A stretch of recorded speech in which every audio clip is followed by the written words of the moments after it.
Bom dia, boa tarde ou boa noite. Neste vídeo vamos dar continuidade ao tema atos processuais. Falaremos especificamente a respeito de pronunciamentos do juiz. Eu espero que vocês gostem.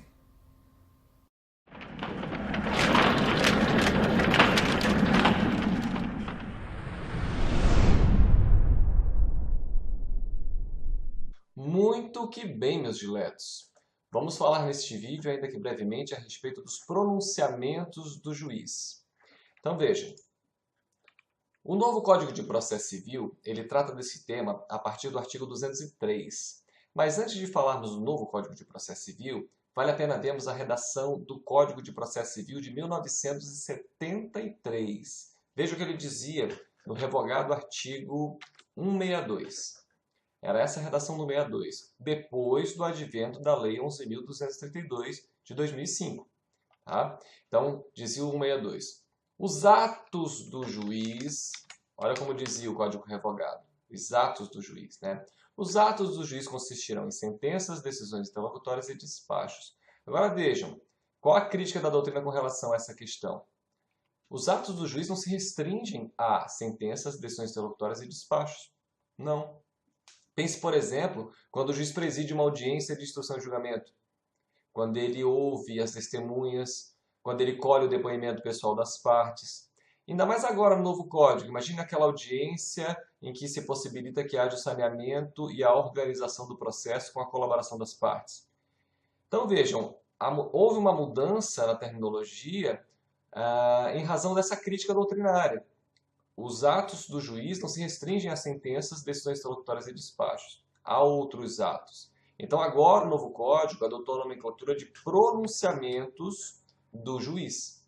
Tá? Para você lembrar que é dessa forma. Você tem os atos do juiz como gênero e os pronunciamentos como espécies.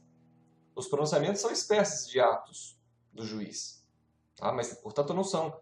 Todos os atos do juiz não se restringem a sentenças, decisões executórias e a despachos. Isso que é importante de saber. Tem os pronunciamentos como espécies de atos do juiz. Ok? Então vamos à redação do artigo 203. Veja o que ele diz. Ótimo, aqui vocês conseguem enxergar melhor, né? Então a redação 203 do novo Código de Processo Civil. Os pronunciamentos do juiz consistirão, os pronunciamentos, não são os atos. Há outros atos importantíssimos, né? Mas os pronunciamentos do juiz consistirão em sentenças, decisões interlocutórias e despachos. E aí os parágrafos vêm explicando do que se trata cada um desses pronunciamentos, né? Então diz o parágrafo primeiro. Ressalvadas as disposições expressas dos procedimentos especiais, né, de jurisdição voluntária, de contenciosa, sentença, o que seria sentença, portanto?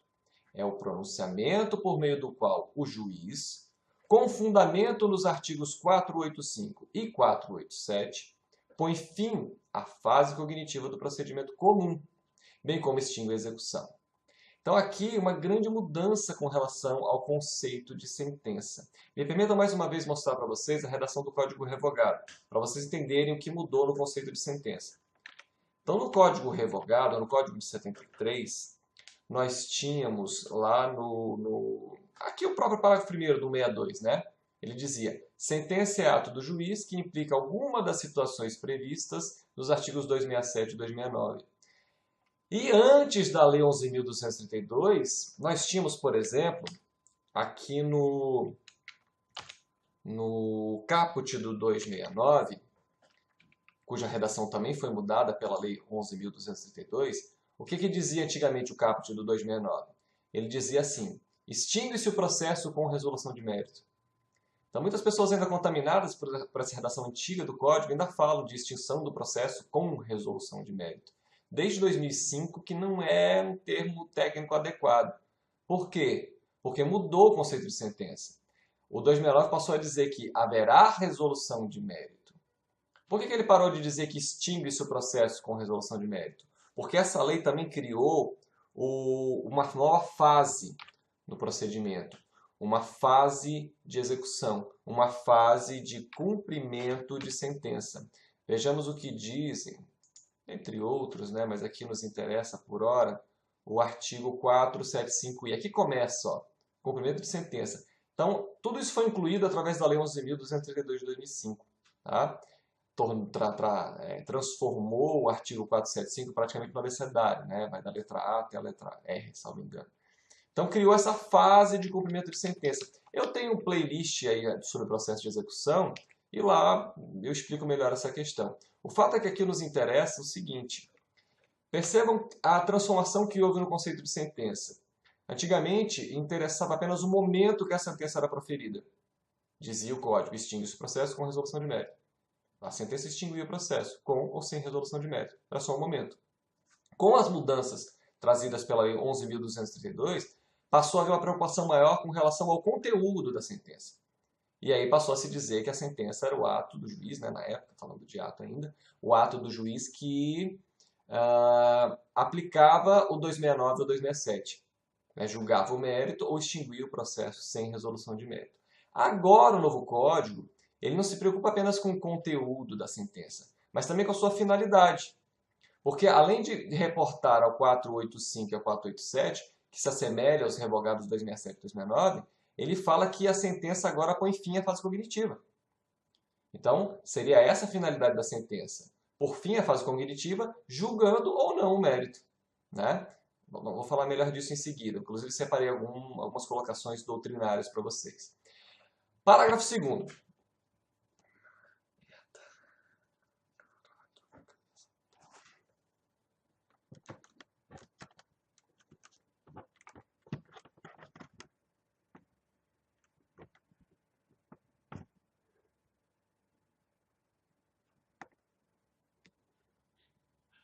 fazer um corte aqui. Vamos lá, em 3, 2, 1. O parágrafo 2º, ele diz que a decisão interlocutória é todo pronunciamento judicial de natureza decisória que não se enquadre no parágrafo 1º. Aqui eu preferi a redação do Código Revogado. Vou até mostrar para vocês. O Código Revogado dizia o seguinte, ó. Vamos voltar lá ao revogado artigo. Eu faço assim porque eu tenho que desviar do microfone para poder enxergar o teclado. Vamos aqui ao artigo 162. Eu preferi a redação do parágrafo 2º do 62. Ó. Decisão interlocutória é o ato pelo qual o juiz, no curso do processo, resolve questão incidente. Eu preferi a redação do Código Revogado. Mas, enfim, o que se quis aqui é determinar o conceito de decisão interlocutória por exclusão. Né? Se não enquadrar, se o pronunciamento do juiz não se enquadrar aqui no parágrafo 1º, então vai ser uma decisão interlocutória. Né? Parágrafo 3º. São despachos todos os demais pronunciamentos do juiz praticados no processo de ofício ou a requerimento da parte. E o mais importante, para vocês não confundirem, os despachos não têm conteúdo decisório. Tá? Os despachos são atos meramente ordinatórios, né? Que até, de certo modo, se confundem aqui com o parágrafo 4º.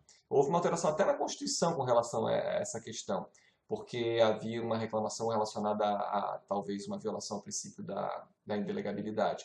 Então, na Constituição, deixa eu mostrar isso para vocês. Vou abrir aqui o texto constitucional. Aqui na Constituição de 88, o artigo 93, estou desviando o microfone de novo aqui, tá? Desculpem.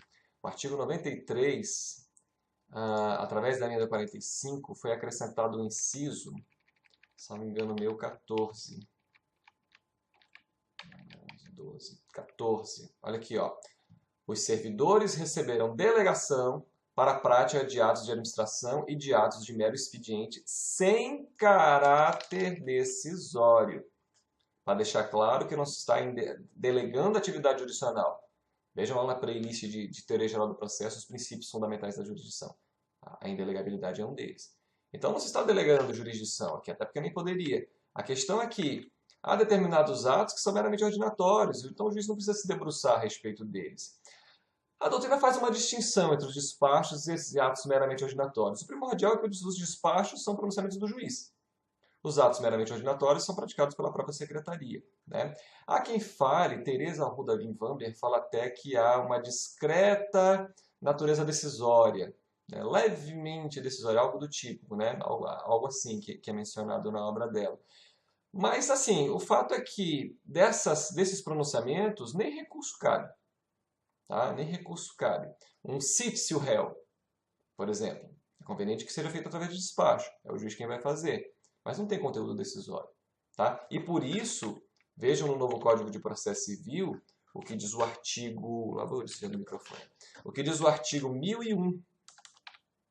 O artigo 1001 do Código de Processo Civil já é o novo, tá? O revogado ele tinha redação semelhante também. Não nesse artigo, mas enfim. Ele diz no artigo 1001, novo Código, que dos despachos não cabe recurso. Claro. Por que não cabe recurso dos despachos? Porque eles não têm conteúdo decisório. Isso é primordial para distinguir despacho de decisão interlocutória. Tá? Sentença seria pronunciada, produzida com a aplicação do 485 e 487, julgando ou não o mérito, e porém afim à fase cognitiva. Tá? Em seguida eu vou falar que acho que aqui se perdeu uma boa oportunidade de falar das decisões parciais de mérito. Mas eu vou falar disso daqui a pouco. Tá? Vejamos aqui a redação do artigo 204, antes de entrarmos aqui no entendimento doutrinário sobre a matéria. Diz o 204, acórdão é o julgamento colegiado proferido pelos tribunais. Então, assim, porque parece redundante, né? É o julgamento colegiado pelos tribunais. Porque, assim, nos tribunais pode haver também decisões monocráticas. Decisões apenas do relator. Vejam na playlist lá de recursos, o vídeo que eu postei sobre o recurso de agravo interno. Né? Então, acórdão é o pronunciamento do colegiado. Então, o colegiado se pronunciou e, por maioria ou a unanimidade, decidiu alguma questão. Tá? Um recurso, por exemplo. Né? Deu provimento, negou provimento, enfim. O 205. Se não ficar bom aqui, eu vou... Deixa eu ir lá para o documento do hoje, que é a câmera aqui. Se bem que eu posso mexer na câmera também. Consigo. Aham, pronto. Olha o 205 o que ele diz. Os despachos, as decisões e as sentenças e os acórdãos serão redigidos, datados e assinados pelos juízes. Ou nos tribunais pelos desembargadores, né? Claro, juiz aqui em sentido lato, mas em sentido amplo. Parágrafo 1º. Quando os pronunciamentos previstos no caput forem proferidos oralmente, o servidor os documentará. Eu falo no vídeo que eu tenho postado sobre audiência de instrução e julgamento, eu começo ele falando do princípio da oralidade. E lá eu falo da documentação. Então não se pode perder isso aqui. A palavra falada não se pode ser perdida, ela tem que ser documentada de algum modo. Né? Submetendo-os aos juízes para revisão e assinatura. Parágrafo 2º. A assinatura dos juízes em todos os graus de jurisdição pode ser feita eletronicamente na forma da lei. Tem sido muito usado isso aqui na atualidade. Os despachos, as decisões interlocutórias, o dispositivo das sentenças, aquela parte onde se diz que julga procedente ou improcedente, ou parcialmente procedente, né? E a ementa dos acordos, que é uma síntese, né, da decisão do colegiado, serão publicados no Diário de Justiça Eletrônico, para atender ao princípio da publicidade, obviamente, né? Então, vamos em frente. Deixa eu voltar aqui para o canto inferior esquerdo. Agora sim, alguns entendimentos doutrinários a respeito do tema. Vamos ver alguns conceitos aqui relacionados. Vou mudar de novo, perdoe. Veja com relação aos conceitos o que diz Cárcel Scarpinella Bueno nesta obra aqui, ó. É neste livro aqui. Esta é a obra, tá?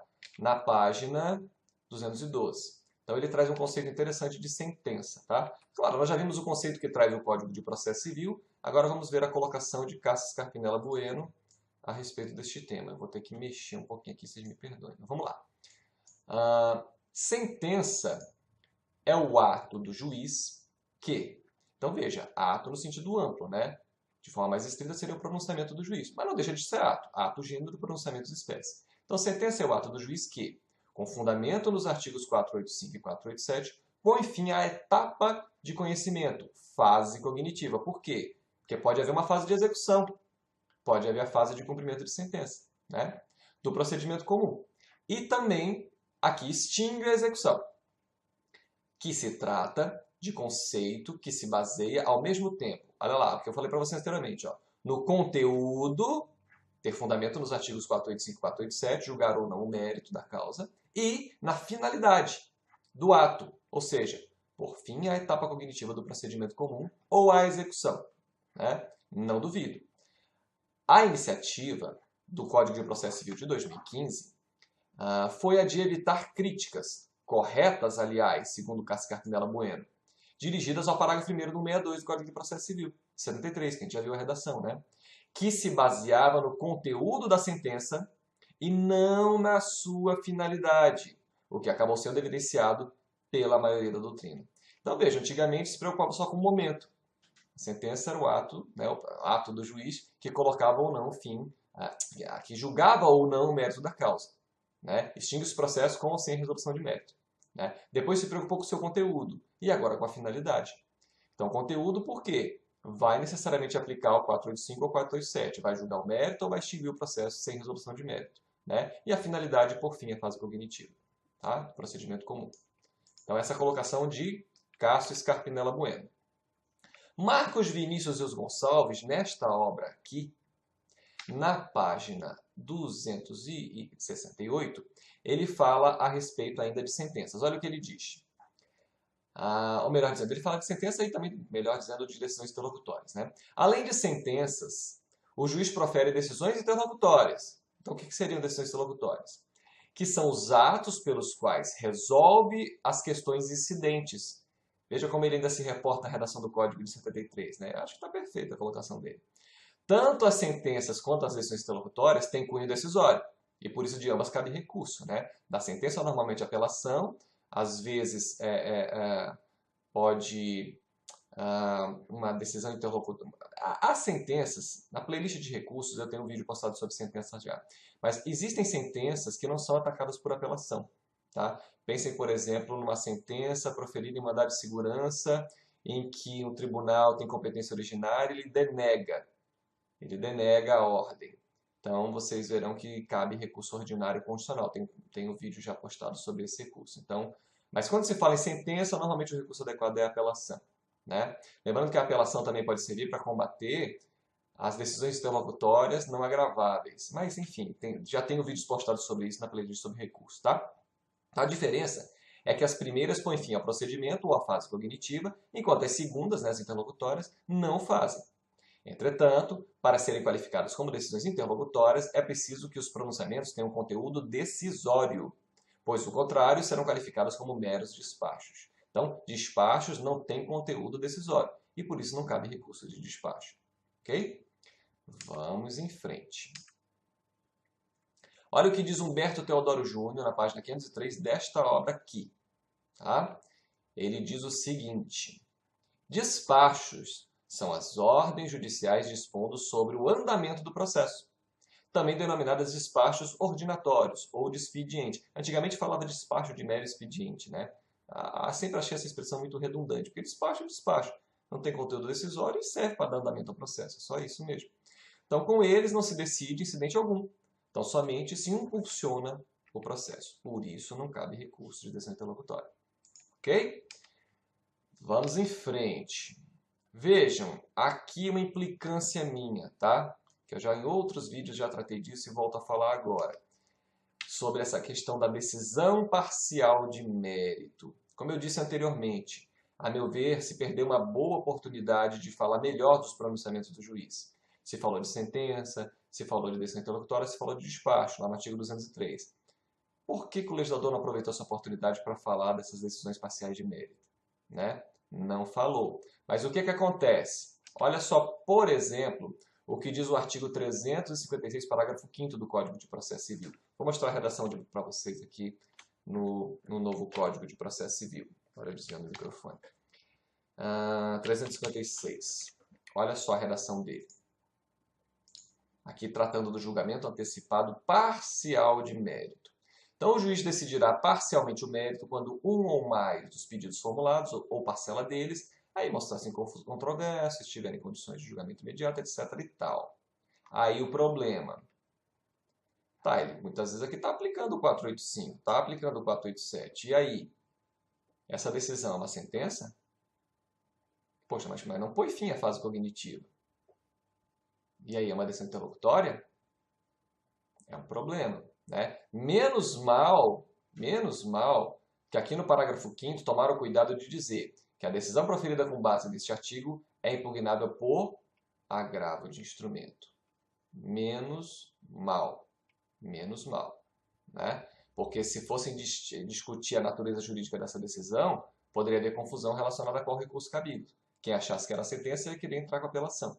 Quem entendesse que era decisão interlocutória ia querer entrar com agravo de instrumento. Menos mal que o recurso é esse. Agora sim, com todas as vênias, tá? Tem autores que pensam que só porque é cabível agravo de instrumento, você pode dizer que é uma decisão interlocutória.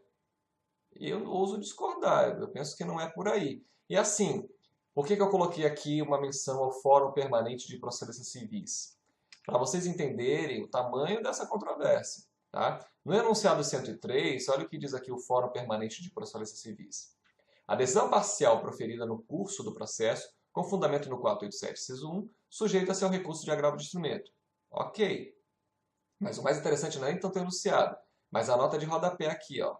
A nota de rodapé 56, ó. Olha a redação original desse enunciado.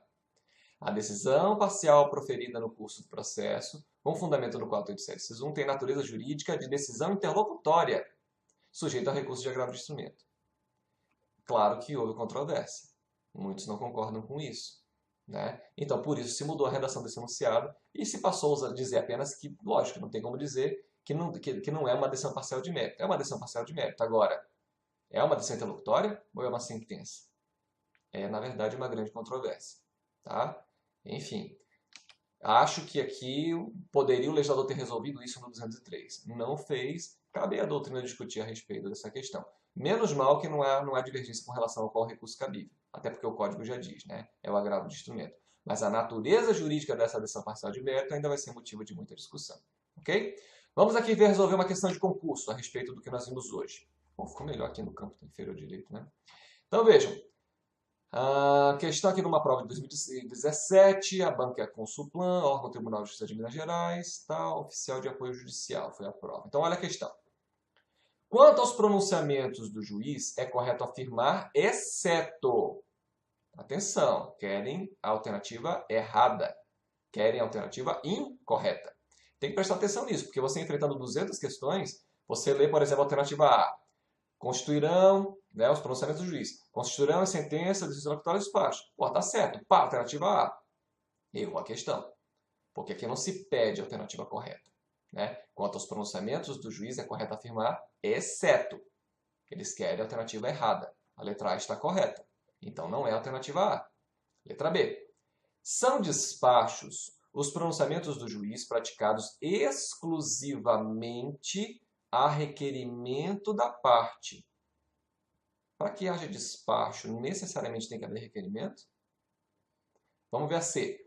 Acordo é o julgamento colegiado proferido pelos tribunais. Perfeito, está correta. Letra D. Os despachos, as decisões, as sentenças e os acordos serão assinados pelos juízes. Também está correto. Então, realmente, é a letra B que está errada. Os despachos, aliás, normalmente eles são praticados de ofício. Tá? Então, a resposta aqui é a letra B. Olha aqui, ó. Resposta, letra B, com base no 203, no artigo 203, novo Código de Processo Civil, parágrafo 3º. São despachos, todos os demais pronunciamentos do juiz, olha lá. Até destaquei em verde para vocês. Claro que na redação original não está assim. Praticados no processo de ofício ou a requerimento da parte. Então está errada a letra B, que fala que é exclusivamente a requerimento da parte. Não é exclusivamente, aliás, normalmente é praticado de ofício. Minha gente, eu lembro sempre, isso aqui é apenas uma apertada síntese a respeito desse tema, tem muito mais que vocês precisam ver, estudar a respeito dele. Mas, de qualquer modo, eu espero que vocês tenham gostado. Por hoje é só e até a próxima.